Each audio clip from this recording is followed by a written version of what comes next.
गर्मियों के दिन आ रहे हैं और महालक्ष्मी सेल्स आपके लिए तैयार है लेटेस्ट कंज्यूमर अप्लायंसेस के साथ। Branded air conditioners, best brands, best offers के साथ आपके लिए अवेलेबल है महालक्ष्मी सेल्स में। एयर कूलर्स जो आपके पूरे घर में ठंडी हवा से आपके दिन को और खुशनुमा बनाए। Single door refrigerator, double door refrigerators, inverter battery, deep freezers, विजी cooler, LED televisions, semi and fully automatic washing machines, water purifier, RO plus UV, आटा चक्की, water dispensers, water coolers, mini refrigerators, सभी appliances बेस्ट ब्रांड्स के best offers के साथ आपके लिए available है Mahalakshmi sales में।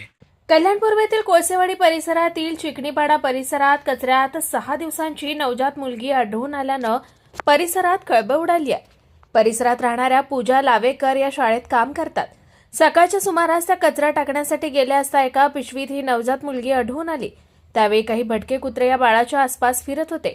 कुत्र्यांपासून बाळाला धोका असल्याचं लक्षात येताच पूजा यांनी तातडीने मुलीला उचलून घेतलं आणि पोलिसांना माहिती दिली।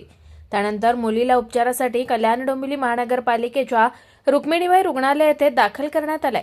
डॉक्टरांच्या माहितीनुसार सध्या मुलीची प्रकृती स्थिर असून काही काळ तिला निरीक्षणाखाली ठेवण्यात येणार आहे। माझं पूजा निखिल लाभेकर। आमच्या इथे सकाळी ना पिंपळाचं झाड आहे इथे बाळाला ठेवलं होतं। 4 वाजता मी बघितलं तिथे पिशवीमध्ये असंच ओपन होतं ते। नंतर मी कचरा टाकायला गेले, जेव्हा बाळाची हालचाल व्हायला लागली, कुत्रे होते त्याच्या भोवतानी खूप, आणि जेव्हा भुकायला लागले ना मी तेव्हा बघितलं तर बाळाचं डोकं त्या पिशवीतून बाहेर आलं। त्याच्यानंतर मी ना ते कुत्र्यांना हकललं आणि त्याच्यानंतर मी पटकन बाळाला घेतलं आणि पिशवी काढून टाकली आणि पटकन मी घरात घेऊन गेले, कारण का म्हणजे जेणेकरून कुत्रे पण माझ्या घराजवळपर्यंत आले। घरामध्येच ठेवलं आणि त्याच्यानंतर मी म्हटलं सकाळी आता सगळ्यांना सांगते, असं सांगेसपर्यंत मला लेट झालं। असं पूजा निखिल लाभेकर आला। जेव्हा मी बघितलं तर मुलगी आहे, मग तिथे आजूबाजूला माझ्या आजीला वगैरे बोलवलं, आजूबाजूवाल्यांना पण मग सांगितलं। मग त्यांनी सरांना फोन केला, पोलीस स्टेशनमध्ये फोन वगैरे केला त्यांनी, जे बाजूच्यांनी मग सगळ्यांनी प्रोसेस केली। मी doctor Sulakshana Prakash Tribhuvan, chief medical officer Rukminibai hospital.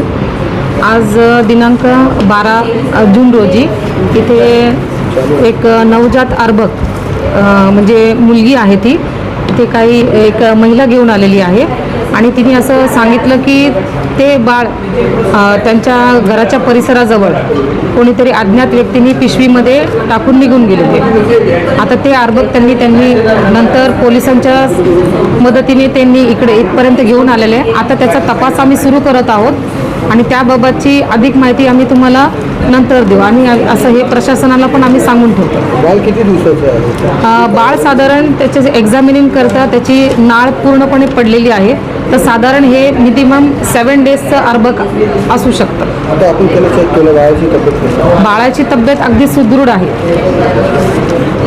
या प्रकरणी कोळसेवाडी पोलीस ठाणे येथे गुन्हा दाखल करण्यात आला असून नवजात मुलीला अशा अवस्थेत टाकून जाणाऱ्या व्यक्तींचा शोध पोलिसांकडून सुरू आहे। कुणाल म्हात्रे, स्वानंद मीडिया, कल्याण। ताज्या घडामोडींसाठी स्वानंद न्यूजला सबस्क्राईब करा आणि बेल आयकॉनवर क्लिक करा।